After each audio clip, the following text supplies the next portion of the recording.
Get my 6. What's up, everybody? Welcome back to the greatest homesteading channel on the entire internet that has absolutely nothing to do with homesteading. Homesteading off the grid.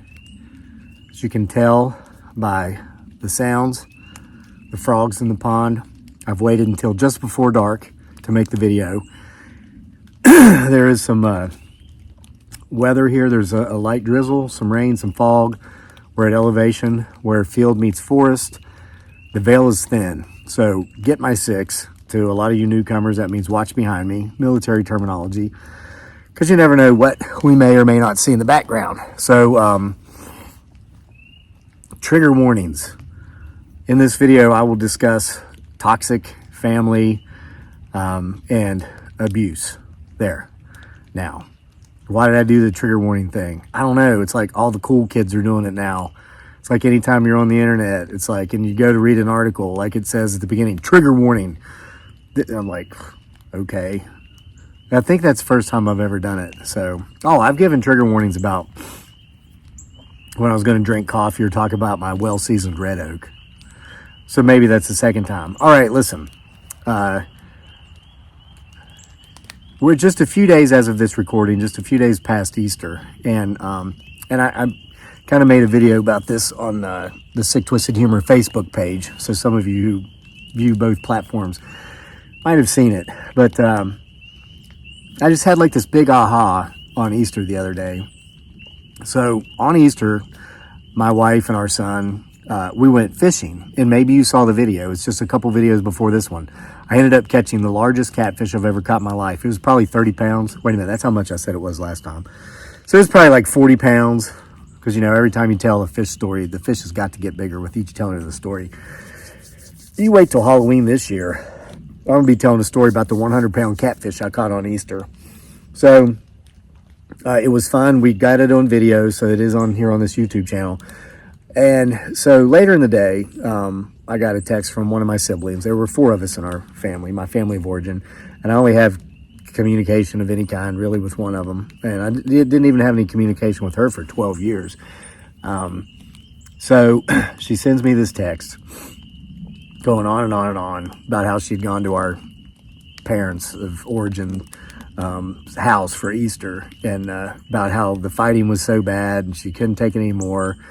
Our birth father crossed the line with his insults, and she actually literally had to leave the house in the middle of the night to go stay with an old friend from high school. And this woman is 51 years old, okay? She's a year older than me. So, and so I got that text while, you know, I'm with my family, my wife, my son, and we're sitting around talking about that 50-pound catfish we caught earlier in the day. Well, I didn't reply for a couple of days, and I didn't address really what she was texting about, because I made the choice years ago, I'm 50 now, I was in my late 30s, to divorce myself from my family of origin because of the abuse, the toxicity. It was physical abuse during my childhood, mental and emotional and psychological once I became too big for the physical abuse. And it never stopped. And as my sister's 13 months older than me sees, it won't.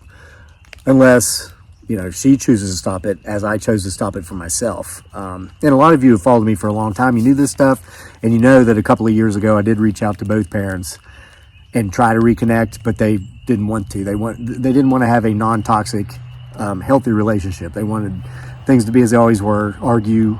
I think my sister mentioned they were arguing over something that happened 23 years ago. So,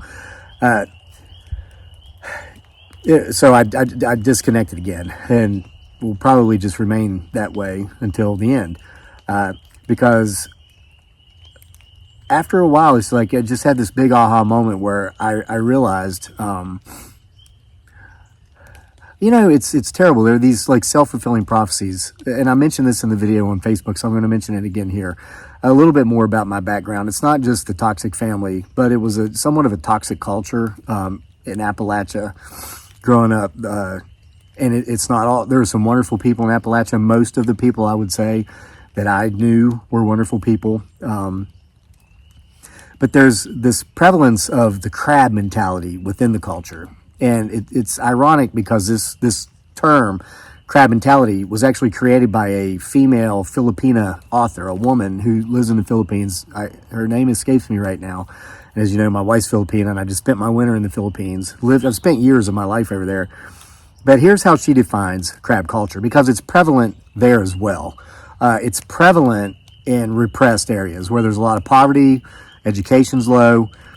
So if you go out on the beach and let's say you're crabbing, you're catching some crabs and you're putting them in a bucket.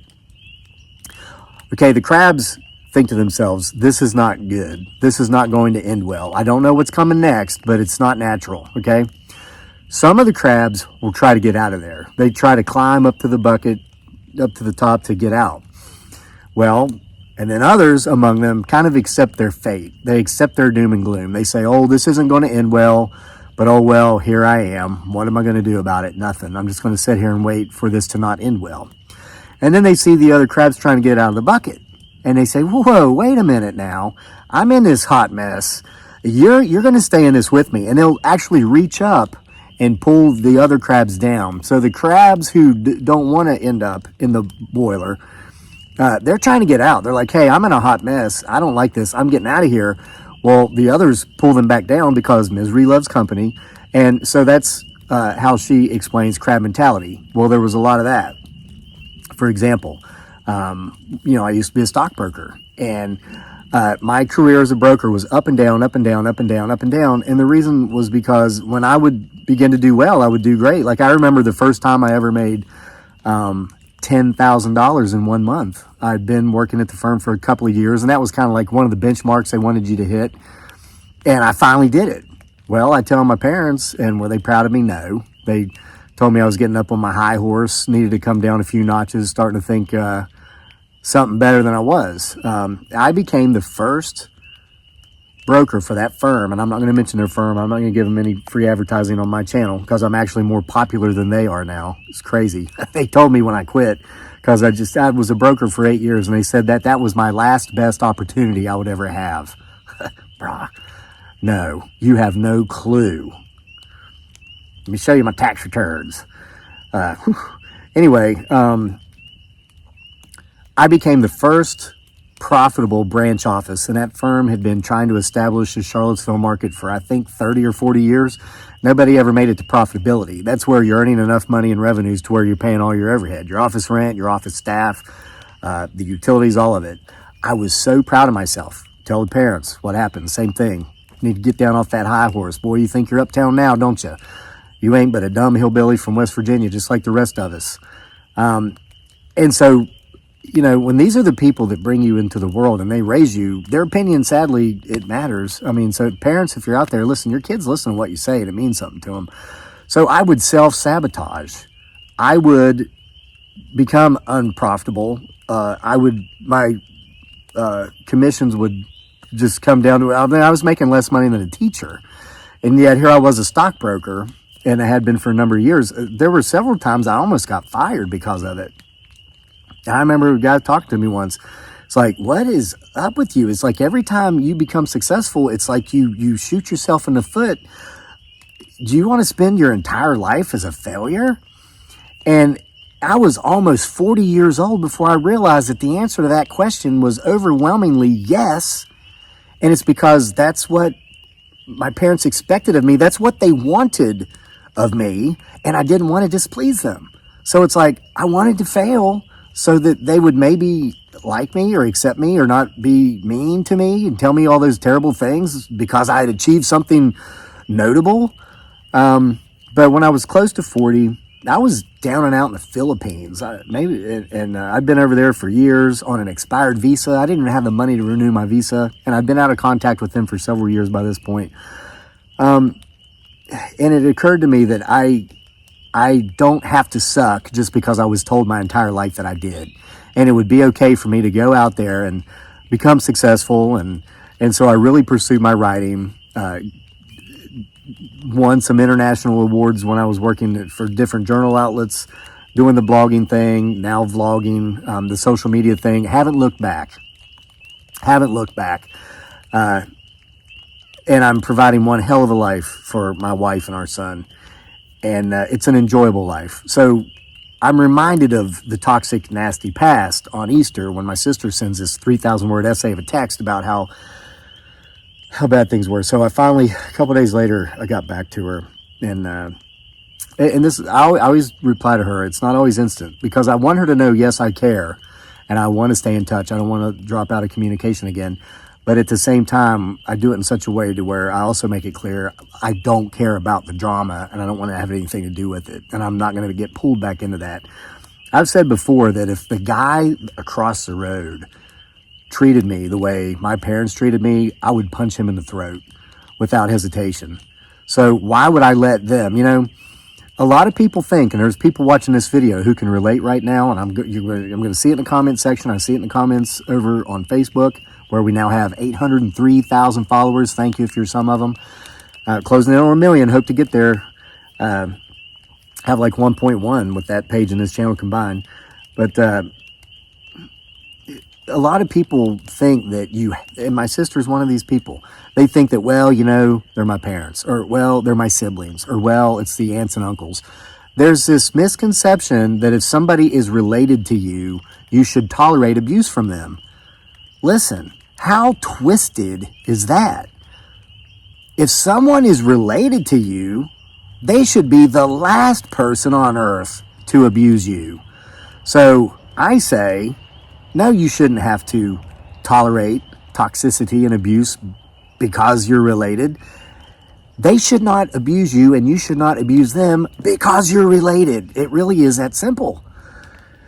And I don't know, sometimes my sister watches my videos, sometimes she doesn't. But I remember a couple years ago, she'd come down to Virginia to see us. And the next day, as she was going back to West by God, Virginia, back in Appalachistan, she was going to stop by their place to see them. And she was up the entire night before leaving to go there with diarrhea, and she was vomiting, and it was all anxiety-induced because she knew what was coming. Just more abuse. So I told her the other day in the text, and I told her when she was sick here that night because she was going to go see our parents. I said, why do you keep going back? Why do you keep going back? What do they say? Doing the same thing over and over and expecting different results is the definition of insanity. Well, this pertains to relationships as well. So on Easter, she sends me that text, brings all this back to a degree, and I'll allow myself to feel it if it draws an emotion, but then I don't let myself dive in and get in there head deep and go too far into it. I push it back to the side and say, hey, that's how it was, but that's not how it is. So while she was dealing with that, I was catching the biggest catfish I ever caught in my life with my beautiful bride, Dearly, aka Giggly Girl, our wonderful son, Daniel, living a wonderful, happy, joyous, and free life because the people that are in my life, like my family and what few but very close friends I do have, they're not toxic people. They're not negative. They're not the types to talk about how cold and dark and terrible the world is. They don't bitch and complain about politics. None of that stuff. And listen, people that do that, it took me years to figure this out. There's always that one guy going on and on about politics. It's more than one. Listen, they don't do it because they're political. They do it because they're toxic. And toxic people are drawn to such issues because it's an easy argument. It's an easy argument. And they love to argue because they're toxic. So, I set boundaries. I don't let people like that in my life. Every now and then someone will slip through the boundary, but once I identify them as being toxic, they're back out the fence. Don't let it hit you or the good Lord split you. Do it in a professional way. Just basically cancel them, as it were. Stop communication, stop contact. Don't even wave at them if you see them, because I just don't want it. Just don't want it. And it's like pruning a tree. If you want to have, our relationships are really like trees. If we look at it, because a tree has many branches, right? And that is, in essence, our relationships. We've got the spouse branch, the children branch, the parent branch, the siblings branch, the neighbor branch, the co-workers branches, the male person we see a few days a week. And then there's maybe a regular guy that works at a shop regularly that we go to on a regular basis. I know that was redundant, but so am I. These are all branches, right? Well, the way you get a perfectly symmetrical tree is by pruning that tree. And I do trees. I planted thousands of trees around here as it's growing. You don't wait until it's mature and say, oh, okay, well, now let's go trim this, and that, because it's not going to happen. You prune it as you go. And this is how our collection of relationships really should work too. And so I still do pruning. I recently got out of a toxic, it wasn't really a friendship. I thought it was a friendship, but it was one of those deals where I realized I was this guy's friend, but he wasn't really my friend. And isn't that amazing? There was a big aha there as well. I mean, I'm 50 years old now, and it took me until, this many days old to realize that you can be friends with someone for years before you realize they're not your friend. And that was the case here. And this is something that came to me while we were in the Philippines, and I was kind of removed from my, the forks and the branches from my tree over here on this part of my life, my Virginia side of my life.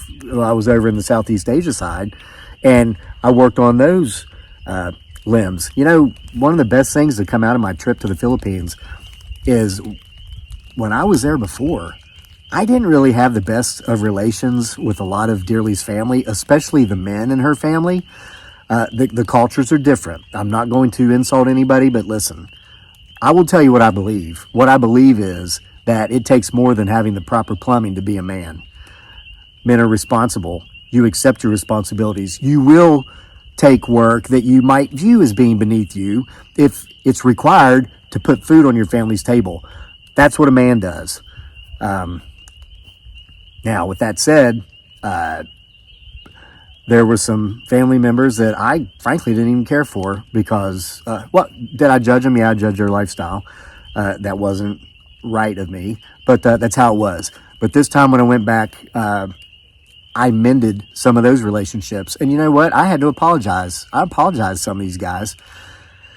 A lot of it was they were just still kind of young. Dearly's 14, 15 years younger than me, and so were these guys. So they were kind of a little bit of dirtbaggery going on when they were in their early to mid-20s. They still kind of hadn't figured stuff out yet. And I was, almost 40. I'd had more time. And there I was down and out in the Philippines. It's not like I was any better off than them in many ways, but I was striving. I was trying to make something happen. I finally did. Well, some of these guys, they're older now. They're in their mid-30s, and they're being responsible, and they're taking care of their families now. They're providing for their children. Some of them exceptionally well. And so, I had to make some apologies, and these guys, they didn't care. They're like, hey, whatever. And there was a lot of that alpha male stuff going on too, back then. I'm too old for that crap now, dude. I'm 50. It's whatever. Hey, you're bigger, stronger, faster, smarter than me, make more money. Good. I'm not even going to try to keep up anymore. I'm exhausted from the last half century of trying to keep up. So, and now we're close. We're tight. We're very tight. And, man, I'm going to be honest with you. When I left, some of those men, strapping 35-year-old men in the prime of their lives, cried to see me go, and I cried to have to leave them. That's just the truth of it. And these are some guys that in the past we couldn't stand each other there for a while. So anyway, that's kind of the point of my story. That aha about how her text on the day that we caught that fish and had a wonderful Easter. Man, there's some creepy stuff coming in here now. I just felt the temperature drop by like 10 degrees. And you never know I just got like lightheaded and dizzy. I felt like something passed through me. You guys get the point, right? Listen, no one has the right to abuse you. If you're in toxic relationships, get out of them. All it does is lead to a lifetime of misery. You become a miserable person. Don't do it, because it's so wonderful to be happy, joyous, and free, and to be with people who love you back. It's great. And who would never think of harming you or hurting you or saying mean, nasty things. People who will celebrate your successes with you. If you're successful, something good happens, comes your way, and anybody in your social circle is actually jealous to the degree to where you can tell they're not happy about it, they probably shouldn't be in your social circle. All right. So it's getting too creepy out here for me, and it's almost dark anyway. So I hope you got something out of this. I'll see y'all for more next time from here, the greatest homesteading channel on the planet that has absolutely nothing to do with homesteading off the grid. See you next time for more.